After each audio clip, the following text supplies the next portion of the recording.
अगर मैं तुम्हें कहूं कि सिर्फ एक रात की जिद ने मेरी जिंदगी भर की नींद छीन ली और आज भी कोई आधी रात को मुझसे पानी मांगता है तो शायद तुम यकीन नहीं करोगे। लेकिन जो मैं बताने जा रहा हूं वो मेरे साथ सच में हुआ था। भोपाल से लगभग 40 किलोमीटर दूर एक छोटा सा गांव है जहां मेरे मामा का पुराना कच्चा घर था और गर्मियों की छुट्टियों में मैं वहीं रुका हुआ था। घर के पीछे सूखी बंजर जमीन और एक आधा टूटा कुआं था जिसके बारे में गांव वाले कहते थे कि शाम के बाद उधर मत जाना। लेकिन मैं इन बातों पर हंसता था। एक रात करीब 1 बजे बिजली चली गई और गर्मी इतनी थी कि नींद टूट गई। मैं छत पर आकर बैठ गया। तभी नीचे आंगन से बाल्टी घिसटने की आवाज आई, जैसे कोई पानी भर रहा हो।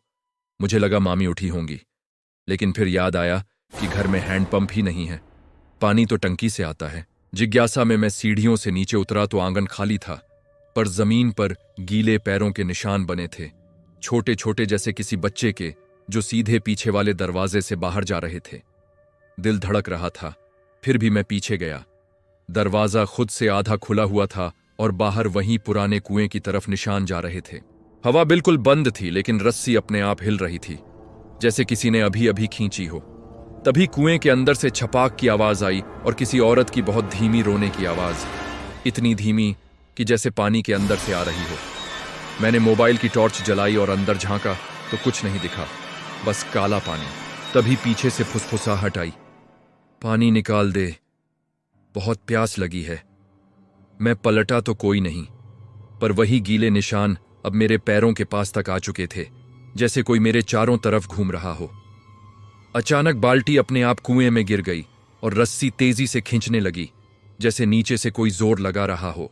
डर के मारे मैं भागने लगा, तभी महसूस हुआ कि किसी ने टखना पकड़ लिया है। नीचे देखा तो कीचड़ से सना एक हाथ मेरे पैर से लिपटा हुआ था, उंगलियां बर्फ जैसी ठंडी। मैं पूरी ताकत से झटका मारकर छूटा और घर के अंदर भागकर दरवाजा बंद कर लिया। सारी रात दरवाजे पर थप थप खरोंचने की आवाजें आती रहीं। सुबह हिम्मत करके मामा को बताया तो उनका चेहरा सफेद पड़ गया। उन्होंने कहा, उसी कुएं में 10 साल पहले पड़ोस की एक औरत की लाश मिली थी, पानी भरते वक्त गिरी थी और 3 दिन बाद निकली थी। तब से रात में पानी मांगने की आवाजें आती हैं।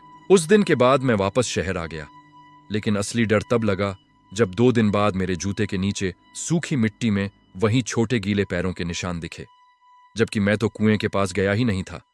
और आज भी कभी कभी रात में नींद खुलती है तो ऐसा लगता है जैसे बिस्तर के पास कोई खड़ा होकर धीरे से कह रहा हो, बस एक बाल्टी पानी दे दे।